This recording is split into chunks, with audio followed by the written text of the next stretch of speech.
네, 조금 전에 발표됐던 SK 하이닉스의 분기 실적 먼저 잠시 점검해 보도록 하겠습니다.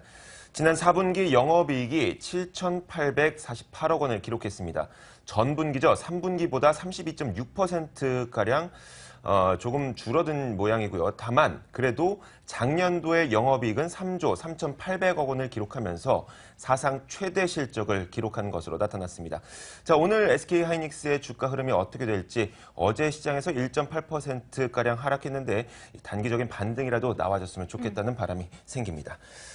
자, 오늘 시장 정리해 보도록 하겠습니다. 네. 코스피가 어제 급락을 했습니다. 하지만 글로벌 호재거리가 나타나지 않으면서 오늘 시장에서도 추가적인 조정이 나타날 수 있다. 이런 전망도 나오고 있거든요.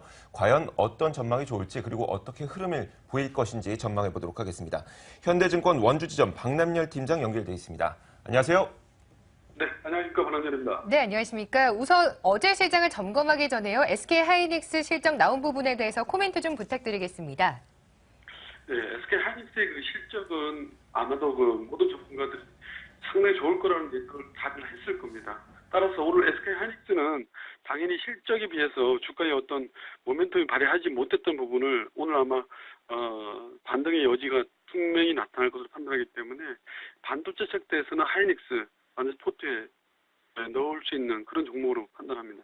SK 하이닉스 오늘 반등 여지도 있고 그리고 포트폴리오에 한번 넣어봐도 좋겠다라는 말씀 주셨는데요. 그렇다면 어제장도 다시 한번 정리를 해보도록 하겠습니다. 어제장에 장중한 때 1900선도 이탈하지 않았습니까? 다행히도 기관에서 저가 매수세가 들어와 주면서 1910선까지는 올라왔습니다. 글로벌 증시 대비해서 선방했다고 봐도 되는 걸까요? 지금 현재 아르헨티나의 위기가 우리나라 국가 정도로 해서 확산될 우려 때문에 1900선을 위협했죠. 그래서 기관들의 매수를 좀 촉발을 하면서 운수정벽 중으로 집중 들어오면서 1910포인트 초반까지로 지금 돌아서면서 마감이 됐습니다. 지금 현재 외국인들은 한 5,200억 정도를 순매도를 했는데 지금 아시안권, 일본, 중국, 아시아 증시의 전체적인 흐름은 약세했던 흐름이었고요. 현재 흐름을 보게 되면 N달러 환율이 0.24엔 오른 102.58엔을 기록했기 때문에 아마도 지금 현재 주가는 어느 정도 반영이 됐기 때문에 오늘 단적으로 오늘 실적 반등량이 분명히 나타날 것으로 판단합니다. 네, 알겠습니다. 자, 오늘 시장에 단기 반등이 나타날 수 있을 것이다라는 이야기를 해주시긴 했습니다만 사실 글로벌 시장에서 호재거리도 나타나지 않았고요. 지금 국내 시장이 어떻게 수급상으로 굉장히 좋은 모습도 아닙니다. 외국인도 어제 5천억 원 넘는 매도세를 보였죠. 이런 상황에서 좀 더 길게 본다면 시장이 반등할 수 있을까요? 아니면 좀 조정 기간을 더 길게 겪게 될까요? 조금 더 살펴보면서 한번 매듭을 한번 짚어보겠습니다. 지금 취약한 이머징 국가는 달리 좀 중기적 측면에서 보게 되면 외환 시장이 안정된 모습을 보이는 우리나라 국내 시장의 경우는 변동성 확대 여지는 있지만 단기적 요인을 실적으로 좀 판단하고 있고요. 기존의 시장에서 불리하게 작용했던 엔저 현상과 원고 현상의 조합이 좀 약해지고 있는 그런 국면입니다. 더군다나 이번 주에 FMC와 미국의 4분기 GDP 그리고 중국 PMI 제조업지수 등 이벤트 등의 하여튼 경제지표가 발표될 예정이기 때문에 이런 부분을 체크해 보면서 시장에 대응하는 자세가 좀 유의할 필요가 있고요. 지금 현재 나타나고 있는 시장 자체로는 아까 테이퍼링 우리가 개주로 말씀드리면 미국의 테이퍼링이 실시는 여전히 나타나고 있었고 중국의 경기 둔화로 나타난 부분이 주변 신흥국으로 이해했던 화폐 가치 하락으로 지금 나타나고 있는 거거든요. 이런 부분은 지금 현재 앵커님 말씀했듯이 외국인들은 지속적으로 매도를 지속적으로 하다가 어저께 5,200을 크게 한번 매도 진행을 해드린 거거든요.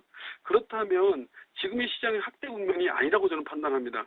지금 현재 상으로선 조정 국면이 인류에 와 있는데 수급적으로 보게 되면 추세는 깨져 있다고 저번에도 말씀드렸고요. 지난주에도 1970포인트 돌파하지 못한다면 하락 여지는 분명히 나타날 것이다 판단합니다.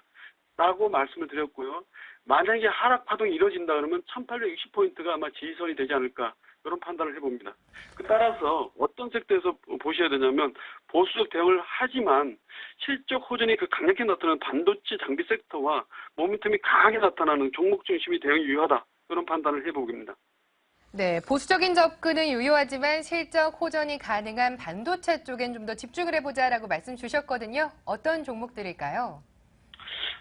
지금 테크윙을 한번 좀 말씀 좀 드리는데요. 삼천 V랜드 쪽이 증설 효과가 지금 나타나기 시작했는데 거기에 따라서 SSD 관련한 반도체 검사용 장비, 빈번히 핸들로 장비를 지금 마킹하고 있는 테크윙을 한번 보십사 말씀드리고요. 기존의 그 메모리 시장 대비해서 2.5배 큰 5천억 내외의 시장인데 처음으로 개발을 해서 지금 현재 하이닉스와 마이크론, 엘피다에 독점 공급하고 있다는 부분 체크해 보시면 되고요. 대차 거래 잔고가 10만 주 감소를 했습니다. 최근 5일 사이에. 그래서 주가의 그 터닝 포인트는 나타날 것이다 판단을 내리고요. 마이크로 콘텍스론 반도체 검사용 소켓에 대해서 수요가 증가하기 때문에 제가 이 시간을 통해서 여러 번 말씀을 드렸던 종목이기 때문에 한 보십사 말씀드리고요. 추격 매수는 자제하시고요. 그다음에 아프리카 TV는 이제 한 10일 정도 남았죠. 동계올림픽 소치 경기가 시작이 되는데 그 시청률에 대해서 모바일 TV의 매출에 대한 효과가 나타날 것이고 광고 시장의 매출에 대한 기대가 나타날 시점에 대한 판단해서 아프리카 TV를 추천드리고요. 나스미디어도 KT에서 IPTV 광고 시장에 대해서 상당히 좀 모멘텀을 키우겠다는 말을 계속적으로 하고 있습니다. 따라서 기관들이 좀 모아가고 있다는 거 체크해 보시면 되고요. 예림당은 지금 항공사들이 지금 올라가고 있는 부분에서 예림당 빠져 있는데 TA 항공 자회사를 갖고 있습니다. 여기에 실적 턴라운드가 지금 겹쳐지고 있고 투신권이 지속적으로 지금 물량을 담아가고 있다는 부분 체크해 보시면 도움이 될 것 같고요. 루멘스 역시 수급으로 굉장히 양호하다는 부분 체크해 보시면 현재 이 시장에서도 이길 수 있는 종목으로 판단은 됩니다. 네, 오늘 테크윙과 마이크로 콘텍솔, 아프리카 네. TV와 나스미디어, 예림당과 루멘스를 제시해 주셨습니다. 그중에서 마이크로 콘텍솔은 추격 매수는 자제하라는 의견까지 참고하시면 좋을 것 같습니다. 자, 현대증권 원주지점 박남열 팀장이었습니다. 고맙습니다. 고맙습니다. 네, 감사합니다.